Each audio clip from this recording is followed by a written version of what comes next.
You are now listening to Spectral, the Den of Blackshell, one in a series of stories about primitive stone-skinned aliens on the faraway world of Itrex Maxrin. Written, illustrated, and narrated by Luca Brizza. A thin mist covered the cold gravel shores south of Tazranok, turning the distant hills into ominous silhouettes.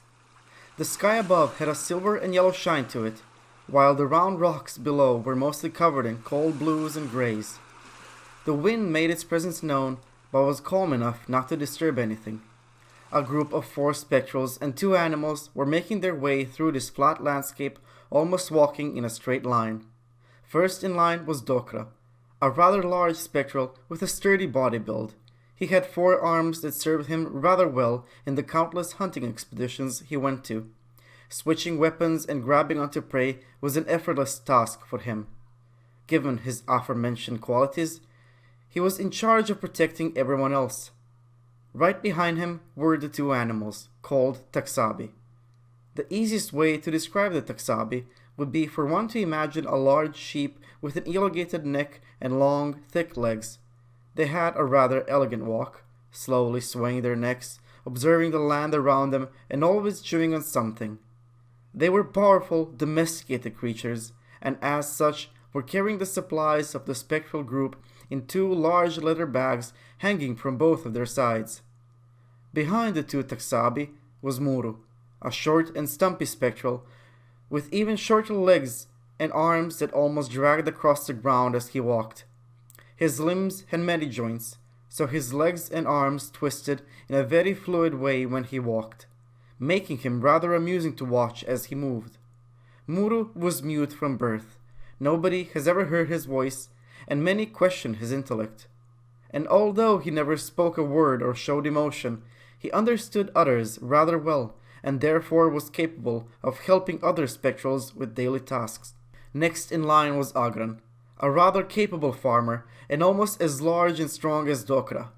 Agran was arguably the most important in the group, since the group was venturing south to discover new farmland. It was Agran's job to evaluate the soil and whether it was worth it to create a small new farming settlement there. Agran was also the one who brought Muru along, since Muru was his faithful, unquestioning assistant. And finally, there was Naha, the 4th spectral. Average height, rather strong legs, at least in appearance, and weak arms that dangled in front of him like 2 cheap pendants on a string. Naha was not a farmer or a hunter. He was what other spectrals referred to as a wisdom seeker, curious for the sake of curiosity, and in search of knowledge for the sake of knowledge. He never really applied in real life anything he knew outside of a conversation, and even in the role of wisdom seeking, Naha was just a beginner with no meaningful accomplishments under his belt. His role in the group was simply to observe and learn as much as he could. Now, for the most part, the walk was rather uneventful, so to break the awkward silence of the newly formed group, Agran placed a hand on one of the Taxabi and spoke fondly of them. "Now look at these gorgeous creatures." Agran waved his other hand in a welcoming gesture. "Feed them a little bit when they're young and they'll never leave your side.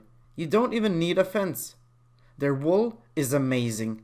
The young ones love playing with them, and you can even teach them to eat unwanted weeds in your garden.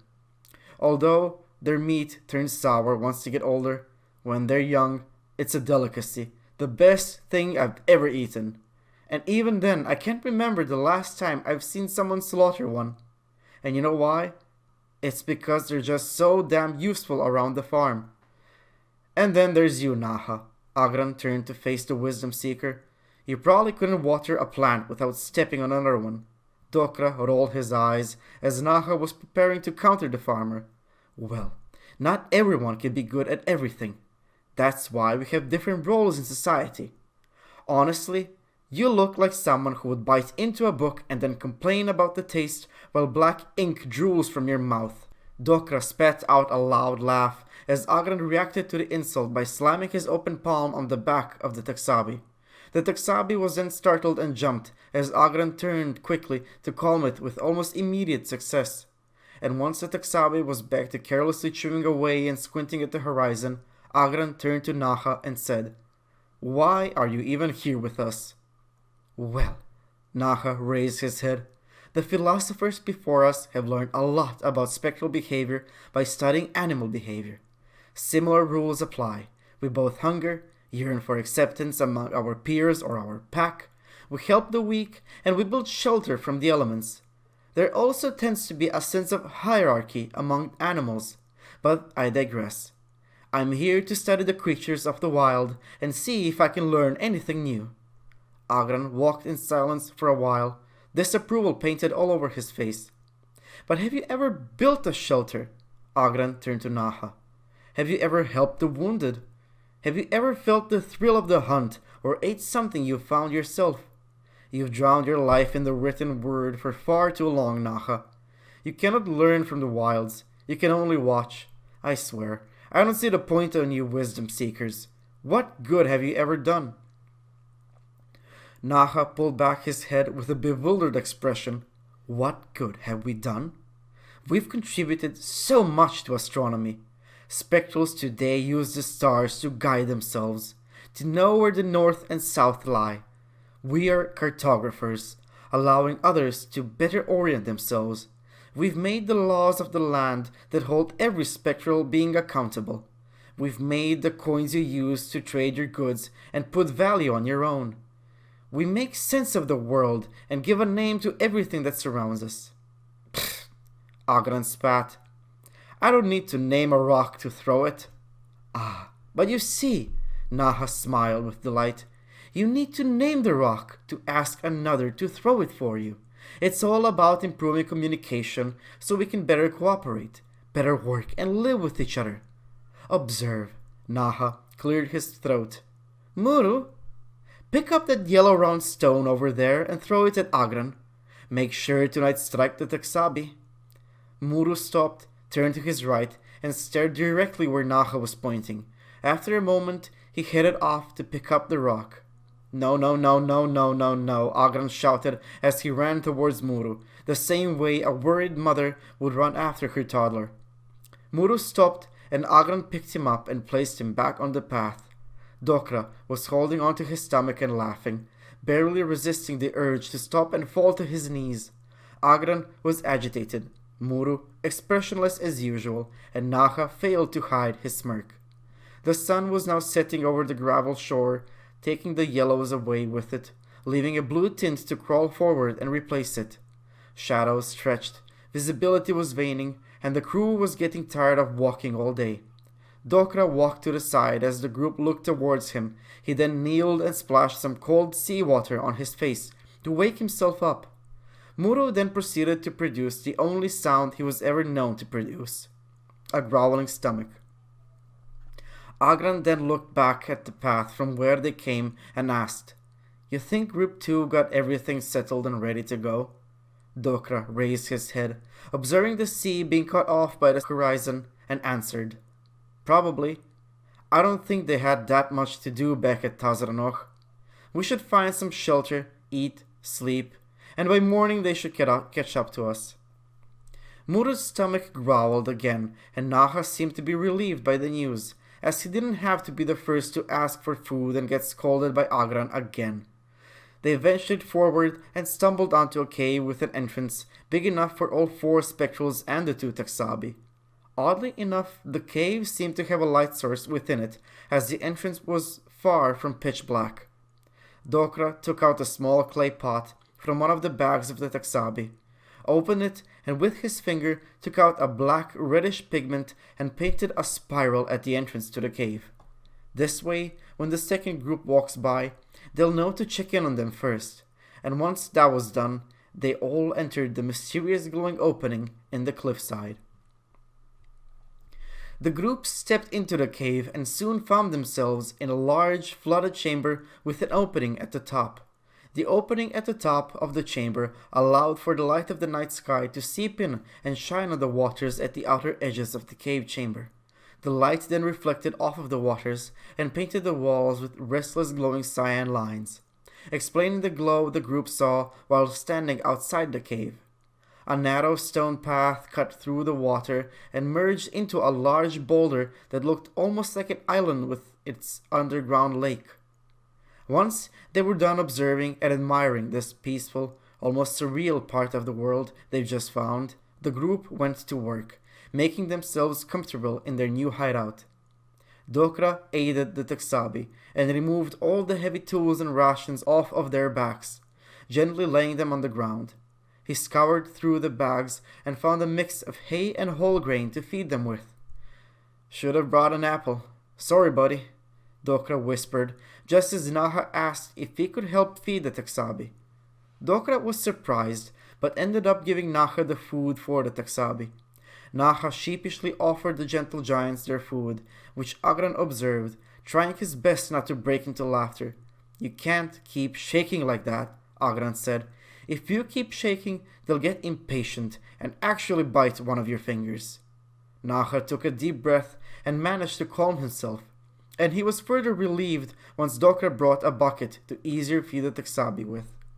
Meanwhile, Agran was busy setting up a campfire, and Muru was curiously running around, finding ideal flat stones and putting them around the campfire for the others to sit on. "The stones have to be flatter than your head, Muru, otherwise it will just slide off." Agran laughed, and Muru placed his tiny hand on a rather egg-shaped rock, looked at it, looked at Agran, back to the rock, and then pushed it into the river, running off to find another one. The small camp was now done. Every Spectral was sitting on their own flat stone around the fire, and the two Teksabi lay right behind them. Agran reached into the bag of supplies and gave everyone their evening meal, which mostly consisted of dried seaweeds. Naha was not pleased with his meal, but he also feared to place a proper complaint. "Wouldn't some fish be excellent with this?" he asked, and Agran pointed to the cave exit. "There, the sea has plenty of them. You can go and catch some." "Give me a moment. I think I have a net." Agran placed his food next to the rock he sat on and stood up. No need, this'll do for now," Naha assured him as Agran shrugged and sat back down. Naha looked towards Dokra and Muru. Dokra ate his food in a way that seemed oddly aggressive and with a lot of determination and force. Naha thought about how fascinating it is that the aggression of hunting translated itself into all the movements and thoughts Dokra had. Muru's way of eating almost brought a smile to his face. The way he was eating reminded him of a squirrel he once saw that managed to steal a strawberry. Although Naha was above them, he still admired people who could find joy in the simpler things in life. Naha looked then towards Agran, who looked back at him, and Naha immediately looked back to his dried seaweed, finally taking a bite. "May I ask, why did Muru take an oath of silence?" Naha asked, and Agran smiled. "His silence was not brought by a decision he made, as far as we know. Nobody has ever heard Muru speak a word. The caretakers took a guess and claimed his throat never developed properly. But he can chew and eat food, so I don't know if that makes any sense. My guess is that it's just a mental block that won't go away. But he can nod and follow orders. He understands words, so I've been taking care of him for a while now, and he helped me a lot around the farm back home. He's good. Great company if you enjoy the silence, but hate the loneliness that usually comes with it." Naha nodded and took another bite of his dried seaweed. He was starting to slowly enjoy the taste, to his own surprise. "Hopefully you can understand my inquisitive nature given my background," Naha said with a mouthful of seaweed. "But why do you carry that spiky blue shell around your neck?" "You mean the necklace?" Naha nodded, as Agran held it up with two gentle fingers. "Well, I guess you could say I was the first one that actually understood Muru, so I decided to take him under my wing and mentor him. Well, indefinitely. And after the first week, Muru just walked up to me and crammed this shell into my hands. I just laughed and... how could you not love that? I had to keep it. I think of it as Muru's thank you note." "Ah, the joys of sentimental value," Naha delighted with an almost condescending voice. "It must be great to be appreciated for the work you put into others. One day I hope my writings will be just as valued as your contribution to Muru's life. Naha seemed to be rather pleased with how he concluded the conversation with what he thought of as a commoner. Agran meanwhile nodded and smiled, holding back several mean jokes about the future of Naha's writings. They then looked towards Muru, whose eyes were fixed upon the fire, unmoving. Naha wondered what could possibly be going on through Muru's mind, or was it all just pure blissful peace within that rocky flat head of his? Suddenly, a loud splash was heard within the cave, followed by the sound of wet flesh dragging itself across the stones. Agran, Naha, and Dokra jumped to their feet. Dokra grabbed a spear, and their eyes adjusted to the outer ring of darkness, only to see a terrifyingly large squid. The squid's head was covered with a black shell, and many, both tiny and large horns, protruded from it. Ghastly white tentacles with hooks at the top emerged from beneath their eyes, and they had 4 large black crab legs emerging from them. Dokra cursed under his breath, and many more of the large black-shelled squids scuttled out of the cave waters and onto the ground around them. The group was trapped before they even had a chance to react. Agran stepped to the right of Dokra. "You think they're just giant squids?" Dokra answered. "Squids don't have black shells, horns, and talons at the end of their tentacles." Agran twisted to observe the full circle of squids just outside the light of the campfire. "What are they doing? Why are they standing still?" "They're studying us." Dokra let out a muffled growl. "Well then," Naha threw up his arms, "just kill them. Why are a dozen of dumb beasts a problem to a spectral hunter?" Dokra stared at him in utter bewilderment and anger, finding himself unable to find an adequate insult. Naha rolled his eyes and grabbed another spear from the stash next to the Texabi, who seemed unfazed by the squids. Naha approached the squids slowly, and Dokra's expression turned from anger to worry. Dokra took a single step forward, and Agran blocked him with one arm. Dokra understood the gesture and just stood and watched. With a slight clumsiness to every move, Naha walked over to the rather large squids that almost towered over him and swung his spear. The squids dodged back, and emboldened by the frightened behavior, Naha slashed at them again. Another slash before them, and one of the squids grabbed the spear with his tentacle. Naha tripped a little bit, and that was all it took for the squids to pull him in. One hand, the other, and then both legs. Naha screeched as he disappeared in a wild frenzy of talons, tentacles, daggers, horns, and almost spider-like legs. His scream then became gargled as he was dragged into the sea and soon deafened out completely. The squids that dragged away Naha were replaced by new ones, and menacing row of perfectly round, lifeless eyes surrounded the group again. The Spectrals did not have proper time to even assess the situation, and yet one of them was already lost. Agran stood in front of the campfire with his jaw agape, while Dokra stared every squid in its dead eyes. The squids were now peaceful again, unmoving, but who knows for how long, and what else could trigger them to assault the group. A harsh wind howled through the cave, coming from the exit and out of the wide open crack at the top. The flames of the campfire danced along the wind and then weakened. The orange circle of the light around the campfire retreated, and all the squids in unison crawled forward, producing a gut-wrenching sound of heavy bodies being dragged across stones. Agran and Dokra panicked and threw wood into the campfire, barely managing to restore it to its former glory. The Texabi were now alert as well, standing up straight and closer to the fire. As soon as the campfire was restored, the orange circle of light spread outwards, and the squids retreated away from it, again in unison. Dokra finally realized what was protecting them from the hunger of the squids. It was the light. "They hate the light!" he screamed.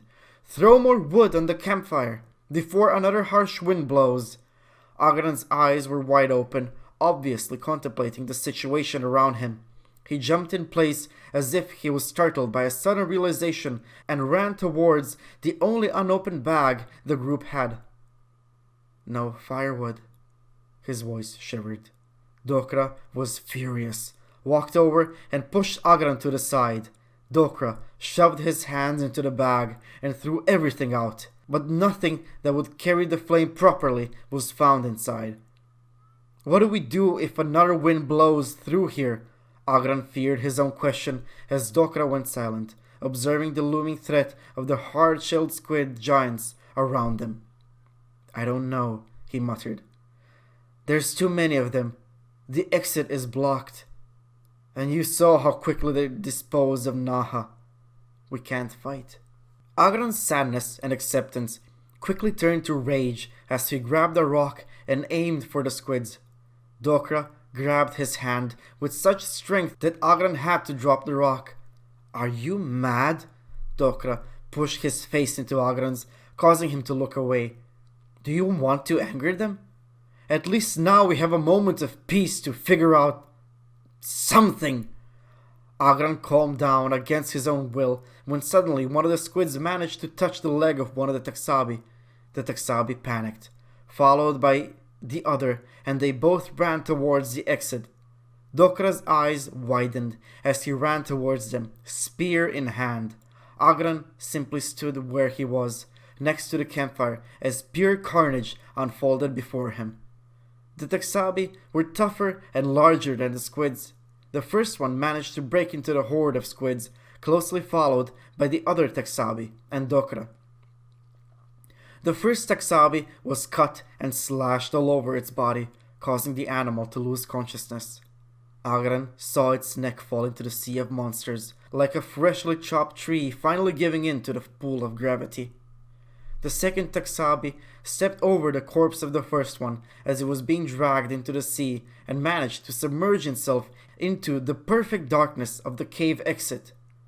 Dokra was right behind it, slashing away at the beast with his spear with much greater precision and strength than Naha had previously managed.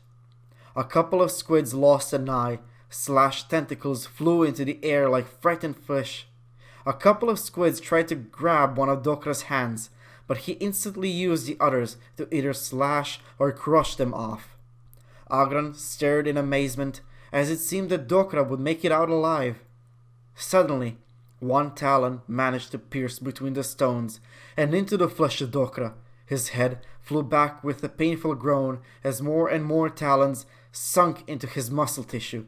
Dokra pushed forward, almost jumping on one leg, and submerged himself into the darkness. Agran listened as best as he could for Dokra's slowly disappearing screams until they were no more. He sat back on his stone as an eerie and hopeless silence once again devoured the cave. He listened carefully and heard recognizable galloping of Taxabi hooves echoing in the distance. Good girl, he smiled to himself, nodding his head and slowly accepting his fate. Agran covered his face with his hands, took a deep breath, and looked to his right.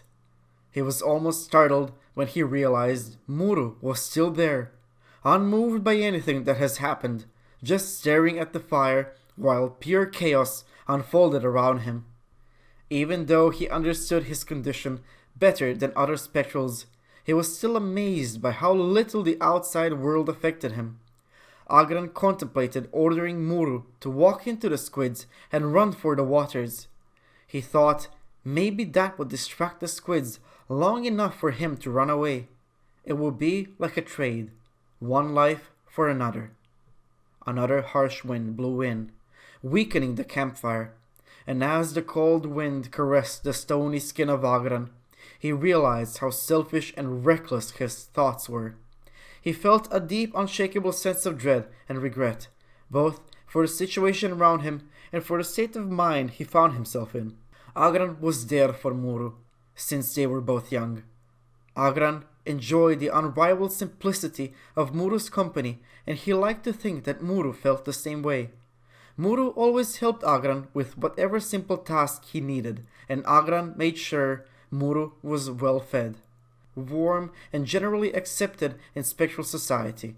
It was because of Agran that others soon came to like Muru's peaceful nature, and all of this only made Agran feel even worse.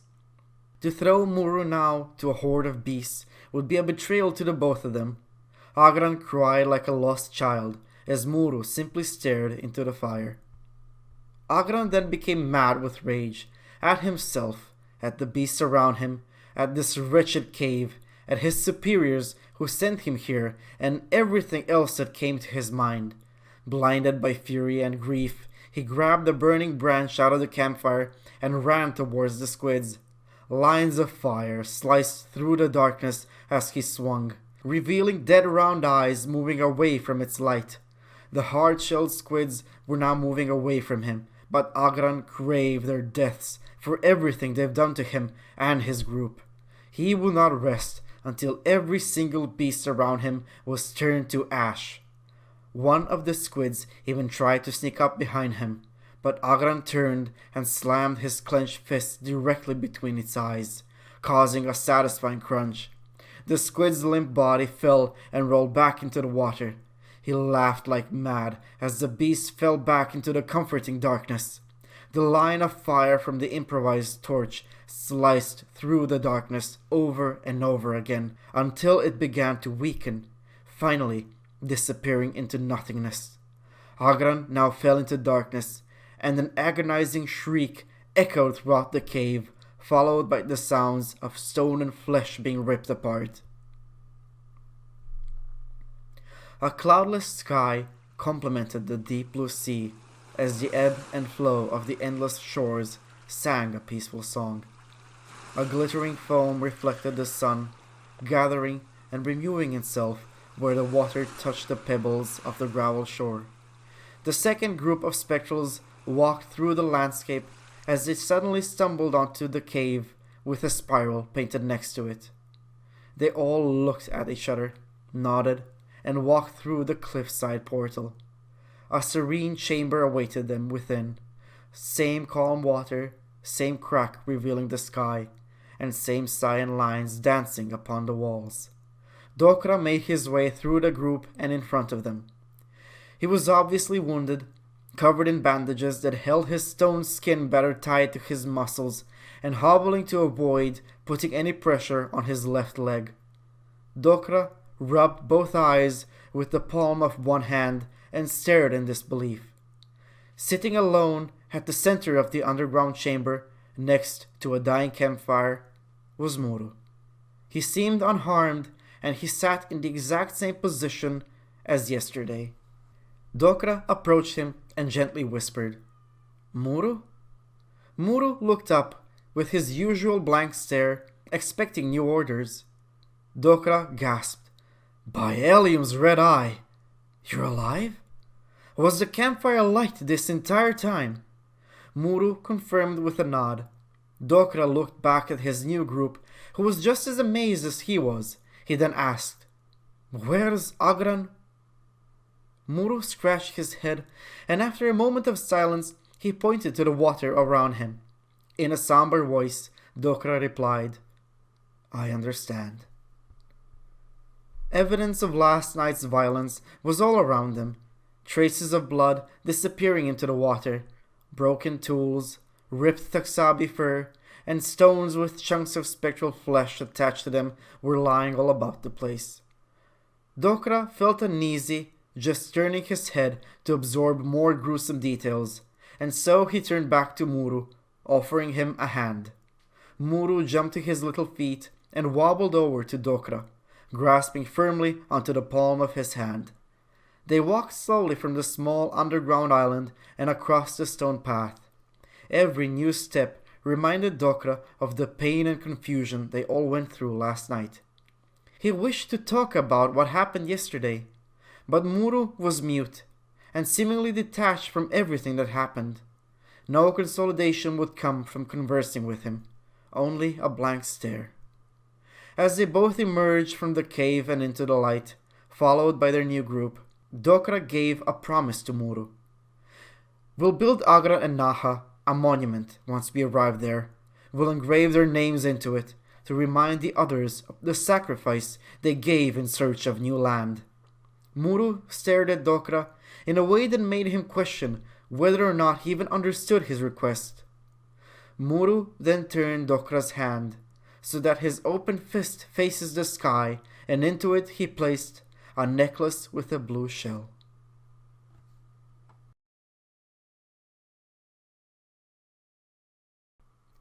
Thank you for listening to Spectral, the Den of Blackshell. Like and subscribe if you've enjoyed the story and want to hear the next one. And I hope to see you again once we continue our exploration of Itrix Maxrin, the dangerous home planet of the Spectrals.